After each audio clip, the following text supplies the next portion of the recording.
अगर मैं आपसे ये कहूँ कि जहाँ आप हिमालयाज़ की बड़ी बड़ी चोटियाँ देखते हैं वहाँ कभी समुद्र हुआ करता था, तो आप कैसा फील करेंगे? Weird, right? लेकिन दोस्तों ये सच है कि आज से करीब 500 मिलियन ईयर्स पहले हिमालयाज़ की जगह पर एक विशाल समुद्र हुआ करता था जिसे हम टेथिस सी के नाम से जानते हैं। हिमालयाज़ जितना बड़ा है उससे कहीं बड़ी और कॉम्प्लेक्स इसकी हिस्ट्री है। आज के इस वीडियो में हम हिमालयाज़ के इसी कॉम्प्लेक्स जियोलॉजिकल ओरिजिन को समझने की कोशिश करेंगे। लेकिन इससे पहले आइए देख लेते हैं कि हिमालयाज़ का हमारे लिए क्या इम्पोर्टेंस है। असल में देखा जाए तो हिमालयाज़ का लोकेशन भारत के लिए किसी वरदान से कम नहीं है। हिमालयाज़ की वजह से ना सिर्फ हमें नॉर्थ पोल से आ रही चिली साइबेरियन विंड से प्रोटेक्शन मिलती है, बल्कि मॉनसून से सब कॉन्टिनेंट में होने वाली हेवी रेनफॉल में भी हिमालयाज़ अहम भूमिका निभाता है। इसके अलावा हिमालयाज़ इंडिया के लिए चाइना के अगेंस्ट एक फॉर्मिडेबल फिजिकल बैरियर की तरह भी काम करता है। और सिर्फ इतना ही नहीं, हिमालयाज़ में पाए जाने वाले वाटर स्प्रिंग्स और ग्लेशियर्स फ्रेश वाटर के इम्पॉर्टेंट सोर्सेज हैं। लेकिन हाल ही में पब्लिश्ड एक रिपोर्ट के अनुसार तेज़ी से हो रहे क्लाइमेट चेंज की वजह से नेक्स्ट कुछ डिकेड्स में हिमालयन ग्लेशियर्स 75% तक मेल्ट हो जाएंगे और हिमालयाज़ के आसपास के रीजन्स में डिज़ास्ट्रस फ्लड्स देखे जा सकते हैं, जिसका आप अभी भी एग्जाम्पल्स देख सकते हैं। हिमालय की इस प्रेजेंट कंडीशन के बारे में जानकर आप अब ये सोच रहे होंगे कि आखिर हिमालयन रीजन में क्लाइमेट चेंज का इतना बड़ा इम्पैक्ट कैसे बढ़ सकता है। इन सभी एस्पेक्ट्स को जानने के लिए हमें हिमालयन और उसके ओरिजिन के बारे में जानना होगा। लेकिन इससे पहले कि हम हिमालयाज़ का कॉम्प्लेक्स जियोलॉजिकल हिस्ट्री समझें, आइए ब्रीफली समझने की कोशिश करते हैं कि आखिरकार माउंटेन्स फॉर्म कैसे होते हैं। माउंटेन्स कई तरीके के होते हैं, जैसे कि volcanic mountain, fold mountain, plateaus के फॉर्म में, फॉल्ट, ब्लॉक और डोम शेप्ड माउंटेन। लेकिन आज के डिस्कशन को हम फोल्ड माउंटेन्स तक ही सीमित रखेंगे। एक फोल्ड माउंटेन का निर्माण तब होता है जब दो या दो से ज़्यादा कॉन्टिनेंटल टेक्टोनिक प्लेट्स एक दूसरे को पुश करते हैं और जिससे टेक्टोनिक प्लेट्स में एक जियोलॉजिकल प्रेशर काम करता है। इस प्रेशर की वजह से रॉक्स, डिब्रीज एटसेट्रा फोल्ड होकर सरफेस पर माउंटेन्स बनकर अपीयर होते हैं। जियोलॉजिकल लैंग्वेज में इस प्रोसेस को ओरोजेनी कहा जाता है। तो दोस्तों ये तो बात हो गई फोल्ड माउंटेन्स के फॉर्मेशन प्रोसेस की। अब आइए देखते हैं हिमालयाज़ का फॉर्मेशन प्रोसेस क्या है। हिमालयन माउंटेन्स वर्ल्ड की टॉलेस्ट माउंटेन रेंजेस हैं, जो वेस्ट में पामिर नॉट से शुरू होकर ईस्ट में पूर्वांचल माउंटेन्स तक फैली हुई हैं। हिमालयन माउंटेन्स कोई एक माउंटेन नहीं है, बल्कि कई सारे माउंटेन रेंजेस का एक ग्रुप है, जिसमें trans Himalayas, greater Himalayas, lesser Himalayas, outer Himalayas और पूर्वांचल हिमालयाज़ शामिल हैं। ट्रांस हिमालयाज़ को हम लोग फर्दर बाइफरकेट कर सकते हैं काराकोरम, लद्दाख, कैलाश और जस्कर रेंजेस में। हिमालयाज़ के फॉर्मेशन पीरियड में लगे समय के बारे में जियोलॉजिस्ट का कहना है कि हिमालय केवल एक ही बार में फॉर्म नहीं हुआ है, बल्कि इसके फॉर्मेशन एंड डेवलपमेंट में एक लंबा समय लगा है, जिसे हम डिफरेंट फेजेस में डिवाइड कर सकते हैं। हिमालयन रेंजेस का फॉर्मेशन इंडियन प्लेट और यूरेशियन प्लेट के कोलिजन से हुआ है। असल में क्रिटेशियस पीरियड में इंडियन प्लेट गोंडवाना लैंड से अलग होकर नॉर्थवर्ड ड्रिफ्ट करने लगा और आगे चलकर इंडियन प्लेट का यूरेशियन प्लेट के साथ कोलिजन हुआ, जिसमें इंडियन प्लेट टेथिस सी में सबडक्ट हो गया और टेथिस सी का फ्लोर अपने सारे सेडिमेंट्स के साथ राइज होने लगा।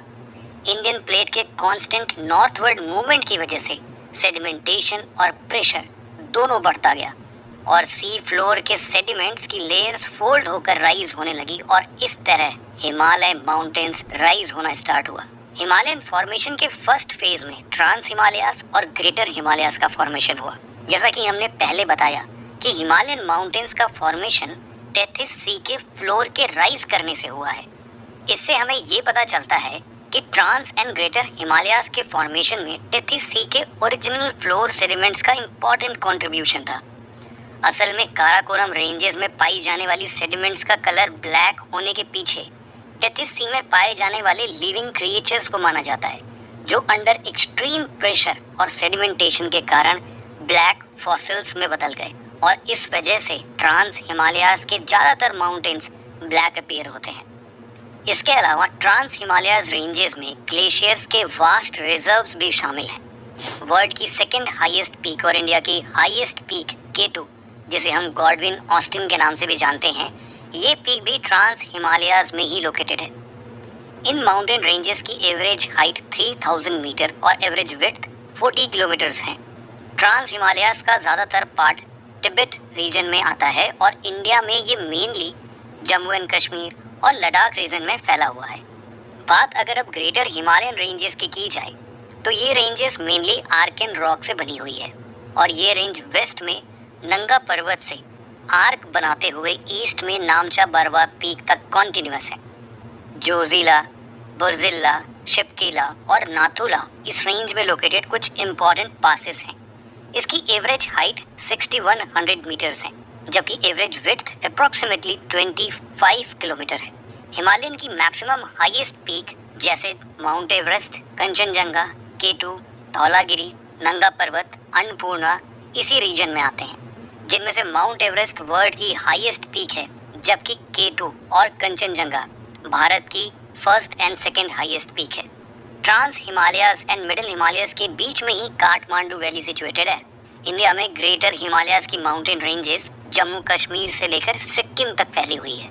ट्रांस और ग्रेटर हिमालयन रेंजेस के बाद लेसर हिमालयाज या मिडिल हिमालयाज का फॉर्मेशन हुआ।